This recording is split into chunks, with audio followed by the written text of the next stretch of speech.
चलिए शुरू करते हैं। आज का जो टॉपिक होगा वो हम प्रोसीजर की बात करेंगे कि मेथड स्टडी में क्या प्रोसीजर है और कौन से फैक्टर्स का कंसीडरेशन करके हम किसी मेथड को सेलेक्ट करेंगे। इन दो बातों को आज हम लोग देखेंगे।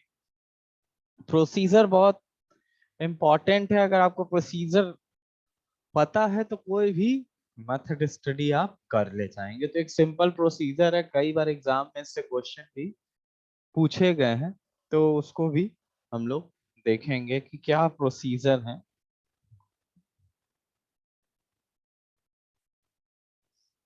तो टॉपिक है बेसिक प्रिंसिपल और प्रोसीजर इन मेथड स्टडी। क्या बेसिक प्रिंसिपल या प्रोसीजर है मेथड स्टडी का, उसके बारे में देखते हैं।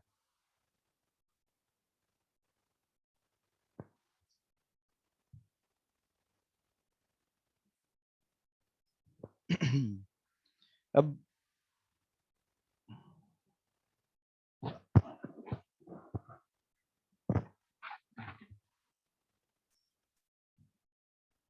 हिंदी में इसको बोलते हैं कार्य विधि अध्ययन के, कार्य विधि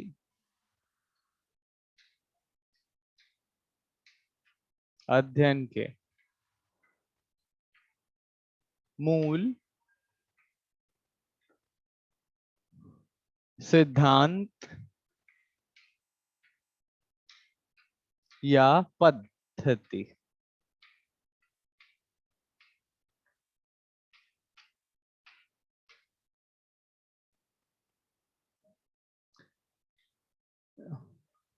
क्या प्रोसीजर है मेथड स्टडी के।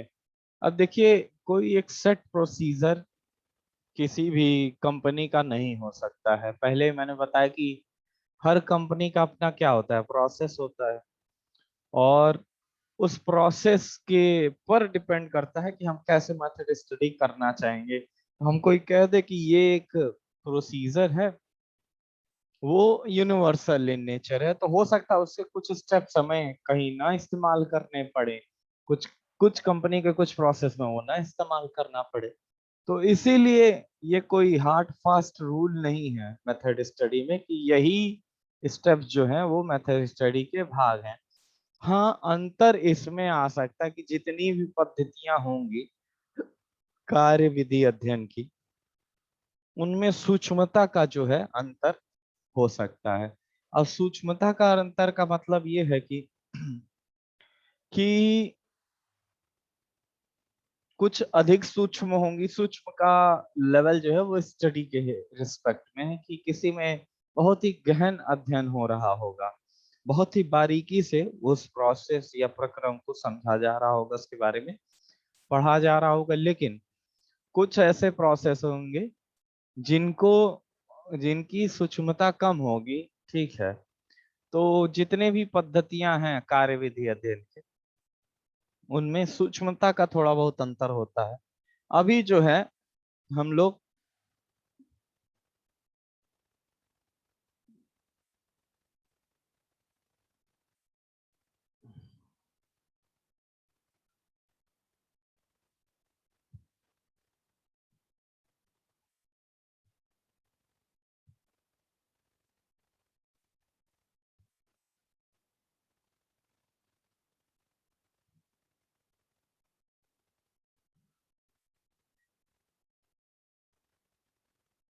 चलिए,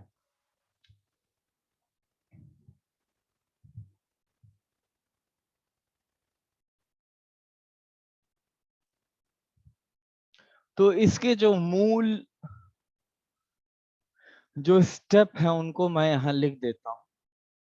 3 स्टेप मूल हैं इसके, 1 2 3। तीनों को समझेंगे कि वो तीनों स्टेप क्या हैं एक एक करके। पहला जो स्टेप है वो है वर्तमान कार्य का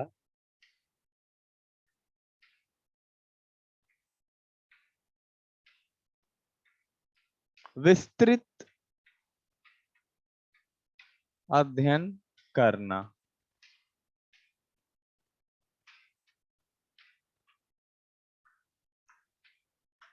पहला स्टेप है वर्तमान कार्य का विस्तृत अध्ययन करना। इसके अंतर्गत देखिए क्या है कि जो भी हम मेथड सेलेक्ट करेंगे इसमें सिलेक्शन प्रोसेस इंक्लूड होता है। आगे एक और चार्ट टाइप का प्रोसीजर पढ़ेंगे, उससे पहले ये पॉइंट फॉर्म में हम प्रोसीजर पढ़ रहे हैं। इसका पहला पॉइंट क्या है, वर्तमान कार्य का विस्तृत अध्ययन करना है। तो वर्तमान कार्य को पहला चुनाव करना पड़ेगा, उसके उसके चुनाव को लेके भी आगे जो टॉपिक है वो हम पढ़ेंगे, क्या फैक्टर्स होते हैं सिलेक्शन में, कि कौन सा प्रोसेस चूज करेंगे किसी का वर्क स्टडी करें, कौन सा विधि का इस्तेमाल करना है, वर्क कौन से विधि पे कार्य अध्ययन इस्तेमाल करना है। तो इसका भी चुनाव का एस्पेक्ट होता है, मतलब क्या कुछ पहलू होते हैं जिनके आधार पे हम इनका चुनाव करेंगे। तो चुनाव करने के बाद क्या होता है कि आपको उसी कार्य का विस्तृत अध्ययन करना है। देखो इसके दो तरीके हैं कि अध्ययन करने के, एक तरीका बता देता हूँ प्रोसेस एनालिसिस, एक है प्रोसेस एनालिसिस। अब ये जो एनालिसिस होगी वो चार्ट्स के द्वारा होगी। इस मेथड में मतलब जब हम विस्तृत अध्ययन शुरू करेंगे तो कैसे करेंगे, एक प्रोसेस एनालिसिस कर लें कि उस प्रोसेस में क्या क्या काम हो रहा है, उसके अगला ऑपरेशन एनालिसिस। ये दो काम हम कर सकते हैं, ऑपरेशन एनालिसिस, ठीक। ये दोनों चार्ट्स की हेल्प से किए जाते हैं। चार्ट बना करके हम किसी भी प्रोसेस की एनालिसिस करते हैं, जिनको प्रोसेस चार्ट कहा जाता है, ऑपरेशन चार्ट भी कहा जाता है।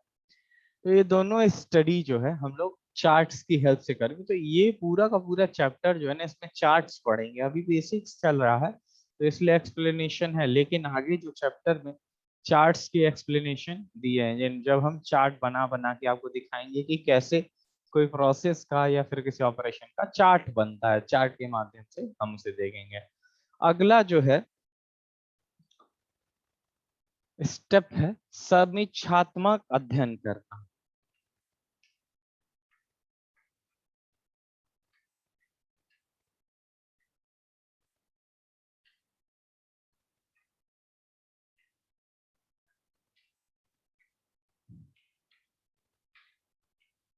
दूसरा जो स्टेप है वो कहता है कि समीक्षात्मक अध्ययन करना है। पहले हम चुनाव किए जो वर्तमान समय में विधि है उसका, उसके बाद उसका समीक्षात्मक अध्ययन करेंगे। समीक्षात्मक अध्ययन में हम लोग क्या करते हैं, जितनी भी हमारी एकत्र जानकारी होती है, ठीक है, एकत्र जानकारी के बाद बारे में हम लोग जितनी भी पॉइंट्स निकल के आते हैं उनको समझते हैं। जो भी हमने प्रोसेस एनालिसिस ऊपर किया था और ऑपरेशन एनालिसिस किया था, उससे जो जो पॉइंट्स निकल के आते हैं उनको ग्राफ के माध्यम से, चार्ट्स के माध्यम से समझने की कोशिश करते हैं। तो ये काम समीक्षात्मक अध्ययन के अंतर्गत आता है। अगला जो काम है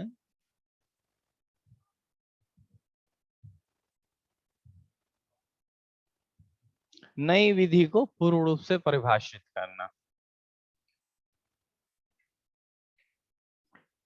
देखिए इसमें स्टडी करते हैं, उसके बाद एनालिसिस हो गई इसमें, उसके बाद जो नई विधि होती है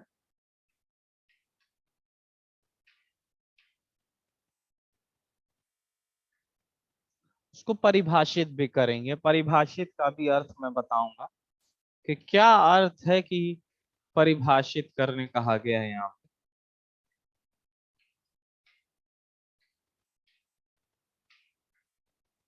तो नई विधि जो हमारे एनालिसिस के बाद निकल के आती है उसको परिभाषित करना। अब परिभाषित का मतलब ये है उसके प्रत्येक पहलुओं, जैसे मानव गतियों, मतलब कितना मूवमेंट हो रहा है, कौन कौन से औजार इस्तेमाल होंगे, कौन कौन से मशीन इस्तेमाल होंगे उस प्रोसेस को करने में, उसका स्टैंडर्ड चार्ट कैसे बनेगा, उसमें जो सामान वामान इस्तेमाल हो रहा है उसके बारे में, उसका रिकॉर्डिंग, ये जितनी भी बातें हैं वो किसके अंतर्गत आती हैं, उस विधि के परिभाषा के अंतर्गत आती हैं। नई कोई भी विधि हम जब बनाएंगे मेथड स्टडी में, जिसका अंतिम काम है मेथड स्टडी का, तो हम उसके औजारों, उसके पहलुओं और उसके में लगने वाले मानव खर्च, उसमें उसके रख रखाव, उसके नियम कानून के बारे में अगर हम ये सब बताएं, उसका एक रिकॉर्ड रखें, तो ये सारा काम किस में आएगा, नई विधि को परिभाषित करने में आएगा। अगला है जो है वो हम चार्ट के माध्यम से आपको आसानी से ये इस पद्धति को समझा सकते हैं। तो उस चार्ट को आप देखेंगे कि वो चार्ट क्या है। चार्ट थोड़ा बड़ा है तो एक बार में नहीं होगा, मिटा मिटा के बनाना पड़ेगा। चार्ट का जो स्टेप्स हैं वो लंबे हैं, तो आप ध्यान से देखेंगे।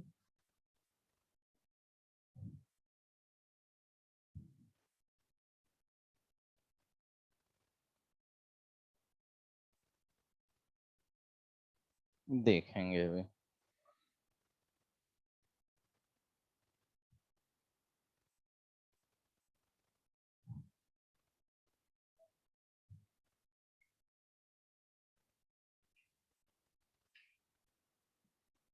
किसका चार्ट है ये, मेथड स्टडी का, तो ऊपर लिखा है ये मेथड स्टडी है।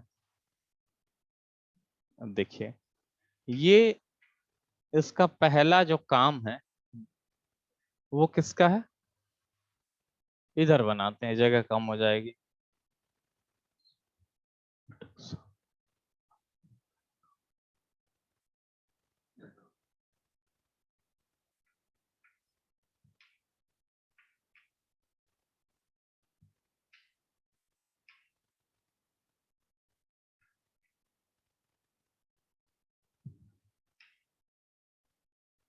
पहला स्टेप है सेलेक्ट। क्या है, सेलेक्ट। आपको दिख रहा होगा मेथड स्टडी का पहला स्टेप क्या है, सिलेक्शन का। अगला जो स्टेप है सेलेक्ट के बाद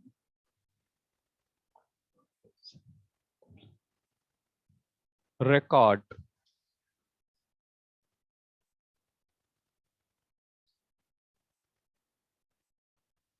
दूसरा स्टेप जो है ये चार्ट के फॉर्म में, method study then select then record. Record के बाद एक स्टेप आता है आगे जिसका नाम है एग्जामिन।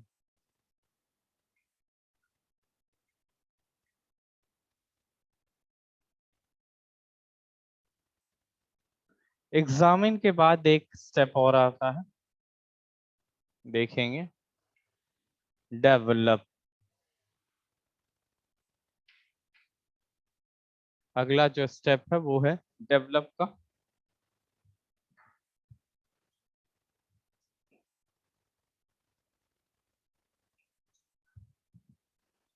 अगला जो स्टेप है डेवलप के बाद डिफाइन का है।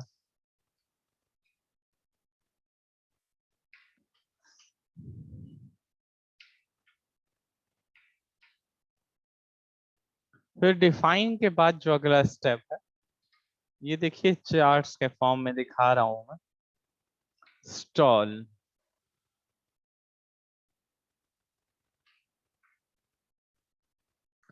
इंस्टॉल के बाद जो अगला स्टेप है वो है मेंटेन।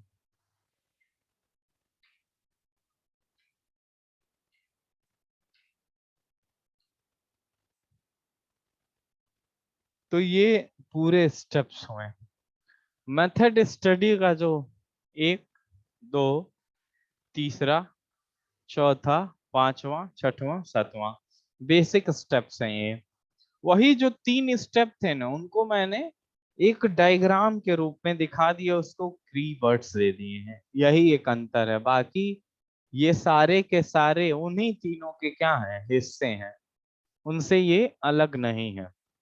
अब देखिए, मेथड स्टडी जो होगा उसमें हम सबसे पहले क्या करेंगे, सेलेक्ट करेंगे, फिर क्या करेंगे, रिकॉर्ड करेंगे, रिकॉर्ड करने के बाद क्या करेंगे, एग्जामिन करें, एग्जामिन करने के बाद डेवलप करेंगे, डेवलप करने के बाद डिफाइन करेंगे, डिफाइन करने के बाद इंस्टॉल करेंगे, इंस्टॉल करने के बाद मेंटेन करेंगे। अब प्रश्न ये उठता है कि हमको क्या डेवलप करना है, क्या एग्जामिन करना है, या फिर क्या डिफाइन करना है, क्या इंस्टॉल करना है, और क्या मेंटेन रखना है, इनके बारे में हम देखेंगे।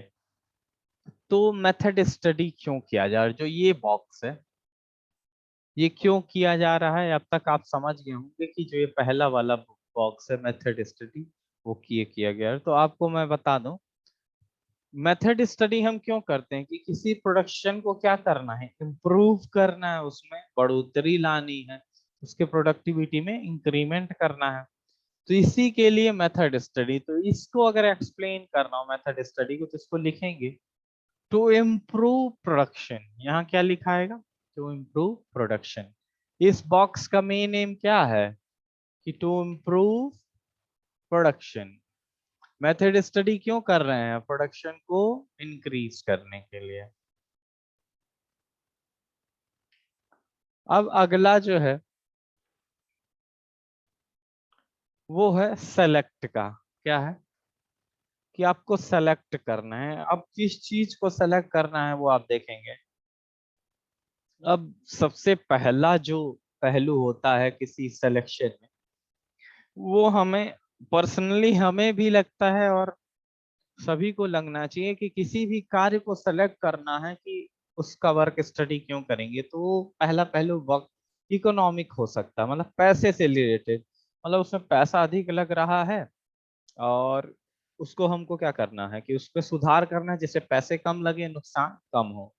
तो पहला पहलू वही है कि वो वर्क सेलेक्ट करना जिसमें हमें इकोनॉमिक चैलेंज आ रहा है या फिर इकोनॉमिक परेशानी आ रही है, इकोनॉमिक हिंड्रेंस आ रहे हैं। अगला जो स्टेप है वो है आपका रिकॉर्ड का। तो रिकॉर्ड क्या करेंगे आप, यहाँ रिकॉर्ड का अर्थ है, तो यहाँ पे वही सेलेक्ट में होगा प्रोसेस विच हैज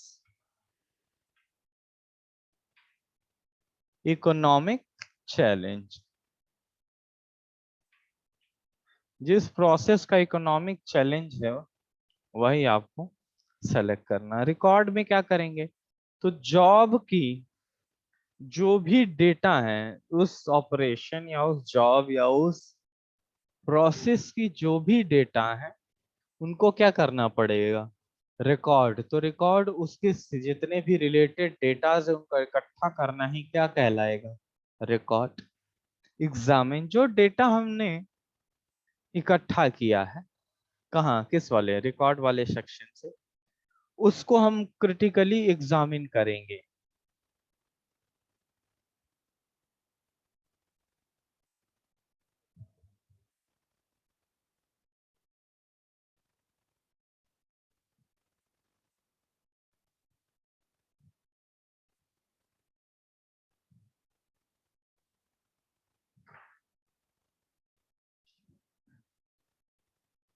तो अब एग्जामिन करने का मतलब क्या है उससे समझे। हम कई सारे देखेंगे कि कितने इस्तेमाल हो रहे हैं आदमी, कहाँ कहाँ वेस्टेज हो रहा है, कौन सा समय अधिक लग गया, कौन सा इनफेक्टिव मोशन हो रहा है, कहाँ पे हमारी मशीनें ज्यादा काम कर रही हैं और वियर टियर अधिक हो रहा है। इस टाइप का एग्जामिनेशन करेंगे। एग्जामिनेशन के बाद डेवलप करेंगे, क्या डेवलप करना, new method. New method develop करेंगे। जब इतने एग्जामिनेशन हो जाएंगे तो आपको पता चलेगा कि ये काम करने का ये तरीका ज्यादा अच्छा है, इसमें कम मोशन हुआ, इसमें आदमी के हाथों का कम इस्तेमाल हुआ, इसमें आदमी का मोशन कम हुआ, थकान कम हुआ। तो ये सारी बातें पता चलेंगी एग्जामिनेशन के बाद, तो हम उस मेथड का डेवलपमेंट करेंगे। डेवलपमेंट करेंगे कि हमको ये काम या ये प्रोसेस इस विधि से करना है। अब अगला जो स्टेप है वो है किसका, डिफाइन का। डिफाइन में क्या करेंगे, हमने डेवलप तो कर लिया किस चीज को, कि हमारा नया मेथड ये है। अब उस मेथड को रिलेटेड कि उसमें क्या क्या चीजें इस्तेमाल होंगी, कौन सी मशीन का इस्तेमाल नहीं होगा और कौन सी मशीन का इस्तेमाल होगा, आदमी कैसे काम करेगा, ठीक है, क्या सीक्वेंस होगा, उसके अलावा कौन कौन से टाइप के पर्सन उस काम को कर सकते हैं, ये सब कुछ डिफाइन के अंतर्गत आता है। जो पहले आपने जो 3 स्टेप पढ़े हैं, उन्हीं 3 स्टेप को मैंने इन 7-8 स्टेप में तोड़ दिया, तो उसमें कोई अंतर नहीं है। प्रोसीजर में अभी भी वही प्रोसीजर है, बस मैंने पार्ट्स में लिख दिए हैं ये बात। तो डिफाइन समझ में हो गया। अब उसके बाद इंस्टॉल है। इंस्टॉल का मतलब है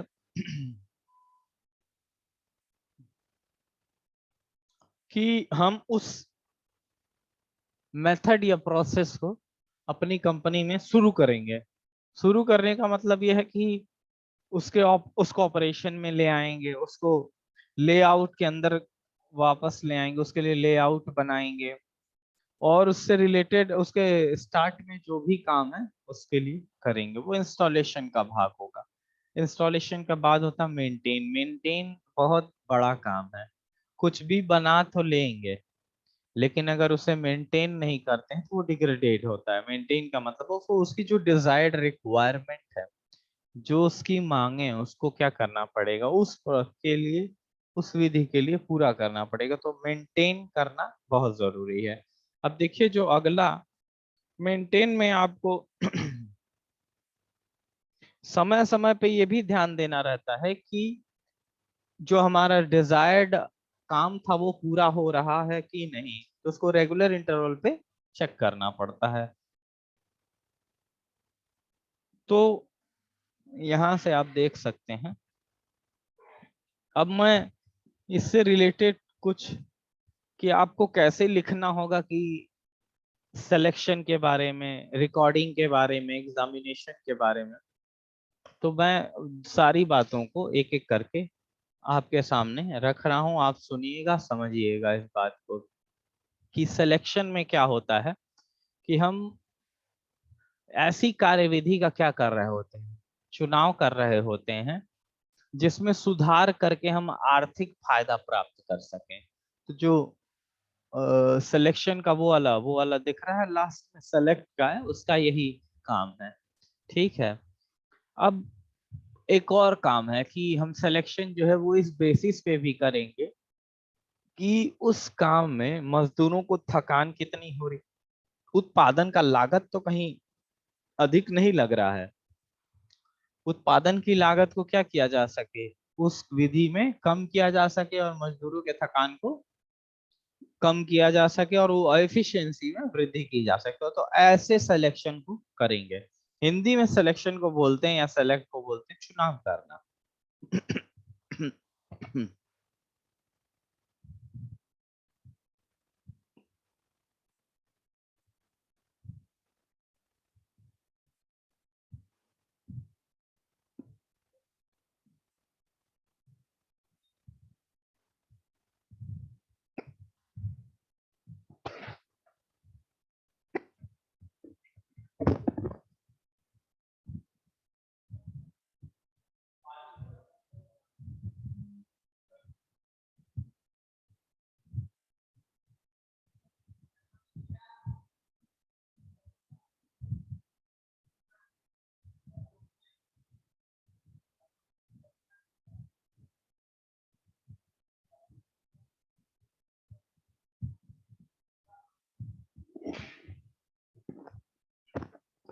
चलिए, रिकॉर्डिंग का मतलब ये है, वहां पे सेलेक्ट के बाद रिकॉर्ड लिखा हुआ है।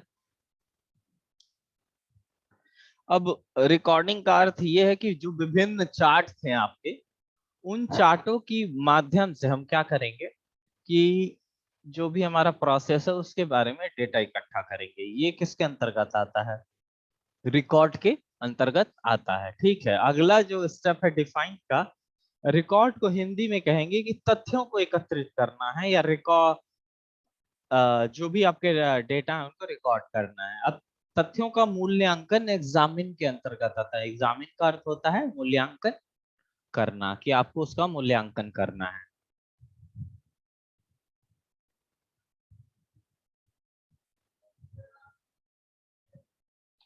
तो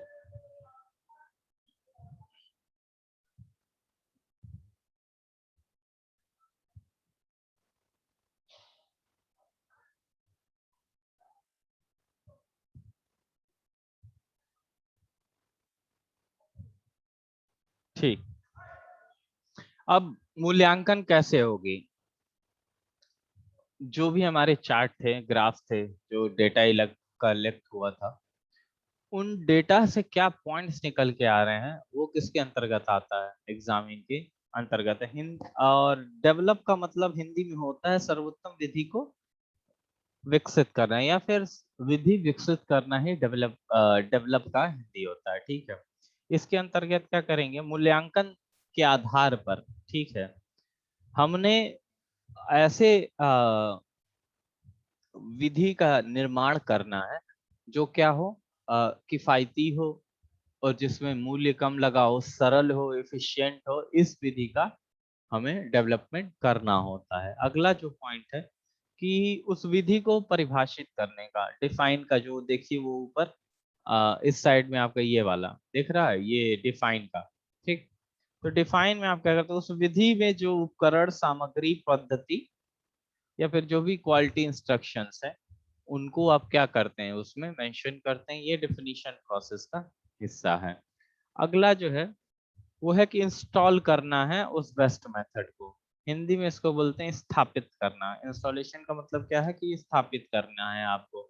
तो जो नई सर्वोत्तम कार्यविधि है, उसको मानक रूप देकर स्थापना किया जाता है इंस्टॉलेशन में। और एक ये है मेरे बगल के, ये देख रहे हैं, मेंटेन। ये देखें यहाँ पे। ओके। मेंटेन का मतलब होता है कि सामयिक परीक्षण और सत्यापन, मतलब कॉन्स्टेंटली रेगुलर पीरियोडिक चेकअप होना चाहिए, वेरिफिकेशन होना चाहिए कि हमारा जो लागू किया है वो मानक स्तर का है कि नहीं। अगला जो हम लोग पढ़ेंगे, प्रोसेस एनालिसिस पढ़ेंगे, प्रोसेस चार्ट्स के बारे में पढ़ेंगे, कंबाइंड सिंबल्स के बारे में। तो अभी बहुत लंबा चैप्टर है ये, जिसमें हम लोग प्रोसेस चार्ट्स के बारे में पढ़ेंगे और बहुत सारे प्रोसेसेस के कैसे चार्ट्स बनाए जाते हैं इनके बारे में समझेंगे, जिनका काम, जिनका इस्तेमाल आगे तक है। आपको बहुत सारे एग्जाम्स में उन चार्ट्स के बारे में पूछा जाएगा कि ये किसके लिए यूज होता है, ये किसके लिए इस्तेमाल होता है। ये सब बातें ध्यान से पढ़नी होगी। अब आपको standards for the selection of manufacturing process और मेथड्स के बारे में पढ़ना है। इसका अर्थ ये है कि कोई मेथड का सिलेक्शन आप किस आधार पे करेंगे। तो इससे पहले भी मैंने वर्क स्टडी में आपको 3 आधार समझाए थे। वो 3 आधार यहाँ भी लागू होते हैं। मैंने बताया था कि इकोनॉमिकल एक्सपेक्ट, जिसको आर्थिक पहलू से भी बोला जाता है। तो मैंने कहा था कि आप सबसे पहले उस विधि का चुनाव करेंगे जिसका आर्थिक पहलू सबसे अधिक है। अर्थ ये है कि उसमें अधिक व्यय हो रहा हो, अधिक खर्च हो रहा हो और उसमें खर्च को कम करने की जरूरत हो। दूसरा मैंने कहा था कि टेक्निकल पहलू है, जिसे तकनीकी पहलू है, टेक्निकल एस्पेक्ट कहते हैं, तकनीकी कंसीडरेशन। अब किसी किसी प्रोसेस में अधिक काम करना पड़ता, मशीनों का हेक्टिक यूज होगा, स्क्रैप अधिक होगा, तो ये टेक्निकल पहलू होगा किसी भी कार्य विधि को सिलेक्ट करने का। अगला जो मैंने बताया था human consideration. Human consideration last में आता है। ठीक है। ह्यूमन कंसीडरेशन में ये है कि उस काम को करने में हमें पता चला कि हमारे जो मजदूर भाई लोग हैं उनको अधिक काम करना पड़ रहा है, बहुत थकान हो रही है, बहुत सारे एक्सीडेंट हो रहे हैं, लोगों में असंतोष है, वर्करों में, श्रमिकों में असंतोष है उस काम को करने के लिए। तो वो पहलू भी हमारे ध्यान में रहता है। तो अगर कोई कहे कि निर्माण या कार्य विधि को चुनाव करने का क्या मापदंड है, तो ये 3 मापदंड आपको याद रखने हैं कि आर्थिक पहलू, ठीक है, उसके बाद तकनीकी पहलू की बात याद रखेंगे, मानवीय पहलू। ये 3 पहलू आपको हमेशा याद रखने हैं। इन्हीं के बारे में लिखना है कि ये 3 पहलू आधारित होते हैं हमारे किसी भी नई कार्य विधि के सिलेक्शन में। अगला जो हम लोग पढ़ेंगे, जो कि कल पढ़ेंगे, प्रक्रम विश्लेषण, जिसको प्रोसेस एनालिसिस कहते हैं, जो मैंने पहले मेथड में बताया था, प्रोसेस एनालिसिस और ऑपरेशन एनालिसिस।